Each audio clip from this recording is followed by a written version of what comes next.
to our main topic and conclude the Frimpong beat that touches on Minerals Commission is that some smuggling goes on. It was quite significant in 2001 because of some tax issues. You mean 2021? Yes, it was quite serious in 2021. 2021, and then 2020 and 2021. It goes. I don't know whether to say a poogie or whatever. There was smuggling of gold. It has to do with some tax issue, but the government has resolved that now. Is smuggling still go on? Yeah, I can say yes. Maybe we cannot deny that. We just need to tighten our borders and then find out what is causing that.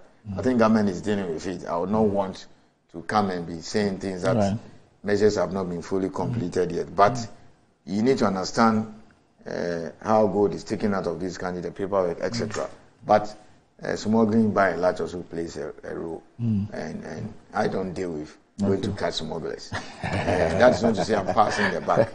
So, to recap, now I have the tools and then the resources to work. Vehicles, no problem.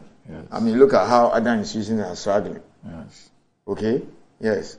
When it comes to vehicles per capita, I don't think any institution can match my income now. Well, maybe you're also generating a lot of No. A lot of these things come from government. Than those institutions. I mean, we are public institutions and all those things. Yeah. No, at least, you see, I mean, Randy, let's be honest with ourselves. This is a sector where no less than, I've just told you, first 2 months, everything that left this country, 40% comes from gold. I've not even added bauxite, manganese, and the small diamonds that we still produce. More than half, or close to by the time we finish the year, it will be anything between 45 to 50%. Okay, at least not less than 40% of the export receipts of this country come from the mining sector. You understand that? It's a fact. The records are there. Maybe next week I'll show you. So if your commission is making 0.1%. No. Hang on. I'm trying to link it to something. So if just one sector, okay, is responsible for more than 40% of your receipts every year, or not less than 40. All the various institutions, okay, entities and co that manages the sector, particularly Minerals Commission that is responsible for regulation, it has to be well resourced. And I'm saying government understands that more than anybody else. What do I need? A lot of vehicles for my inspectors to go around. I'm getting that. I have enough now. I'm getting 18 this year. What else do I need? Offices all over the 16 or so regions. I've shown you pictures and videos of the ones we are building. Some will be ready in 2 months. 3, 4 will be built this year. What else do I need? I need more men, to put more men on the ground. If you say Ghana's population is 30 million now, when I was 10 years ago, by the way, I'll be 53 years this coming Saturday. 20 years ago, birthday in advance. Yes, 20 years ago, the police strength is not the same as today. As population increases and crime, whatever, you need more men, even in the military. So, are we getting that? Yes, we have hired more inspectors now for what do you call it? Even if I have to go to government to get a waiver, they'll give me. They've never said no, because you see, what I'm telling you, the president and the minister understand it very well. That fact that it's a very sensitive sector, so they need to be resourced. They get it. So I can now take on, I don't want to say take on, I can now defend that bit that, look, to maybe 2 years on is not the case.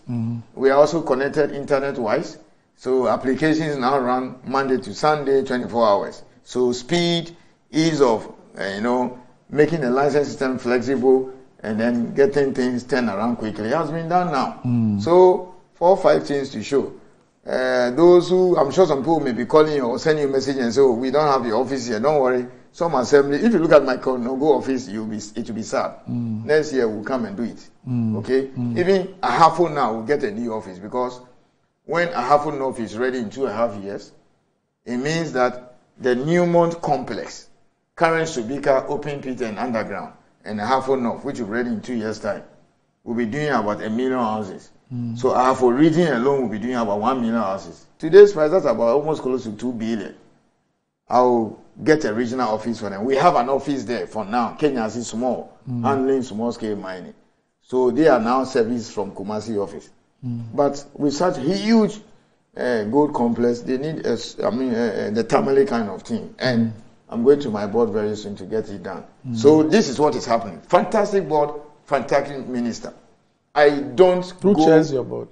My board is chaired by a former deputy minister for mines, Honorable Babalotin Jesse. Later she became minister for tourism. And she is from Presia Huni Valley. I know her very well. Yes, and there are two big mines in her area, FG Underground and Daman. So I don't struggle with her when I sit down. They say, Martin, I come from Presia Huni Valley. I understand you, understand mining. So this is not an issue. Approved. Even before I take it to the board, I say, no, approved. I go to my minister, you've told me everything. Because me, Minister Thursday, I told him all the problems and challenges in the mining sector, including what we are going to at Minerals Commission. You must be the luckiest CEO in Ghana. Oh, I'm not lucky. It's because I have people I'm working. You see, let me tell you something, Randy, and it's a fact. The work you do here as, I don't know whether you're a manager or whatever. I'm a chief servant. Chief servant. The people at Metro here, if they don't understand you, no matter how good they are, you struggle. That's one.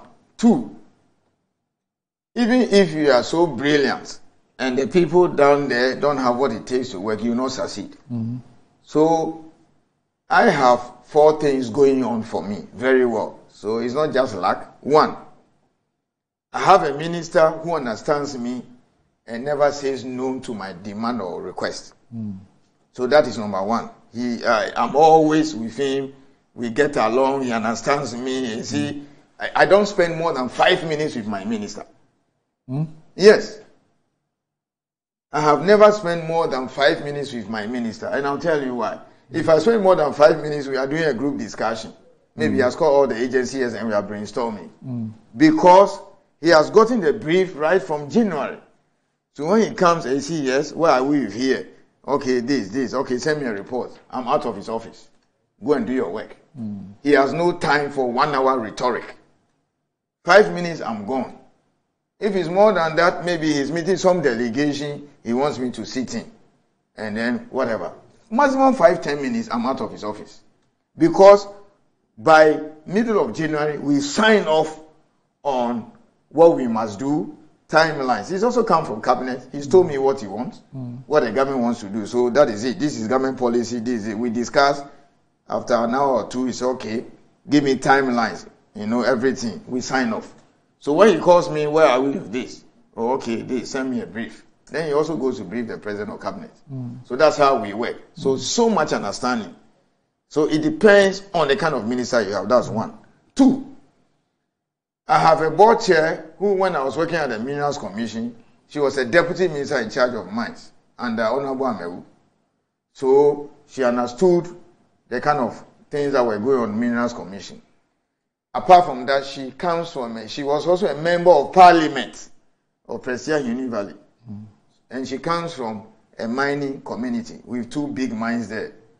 Underground Presia, the mine owned by Goldfields. A lot of small scale around. So somebody from that environment, like me, born and bred in Newtown. So somebody from Presia Huni Valley with 2 big mines, you don't have to come and be talking to her about mining. She will not struggle to understand because she sees it also as an MP. It's like I can't say what somebody that you know in the morning, in the evening, you don't have to switch on the light to know her. So same kind of cooperation I get from my board chair. She understands money is not strange to her. That's where she comes from. Two, myself, I joined Minerals Commission 2nd April 2002. So 23 years now. I started from the lowest officer grade. I've seen several CEOs, etc. I rose to the ranks, all the way even serve on the board, deputy CEO. The accounts will say he's seen it all. So the culture, politics, challenges of the institution, I've seen it. So it will be a failure on my part having started an assistant officer and some of the things I went through, not to correct them. And then you have a legal department or engineers who say, but you were here and you saw all these things and you are not doing anything. They will bash you. So that experience being homegrown and starting from the lowest officer grade is also one of my big plus. So understand the issues, understand the culture of the institution. Then the last one, the staff I have. Okay? Now they are saying that they are getting money for trading. They are well paid. It may not be as big as the mines because we don't pay 6 months bonus and the kind of thing the miners pay, and they pay them in dollars. We don't do that. They go for training. They have all the tools. Offices that there were no computers, they have computers. They have everything that they need. Any working tool they get it, unless it doesn't come to my notice. That's the kind of stuff I have. So Randy, I am not boasting.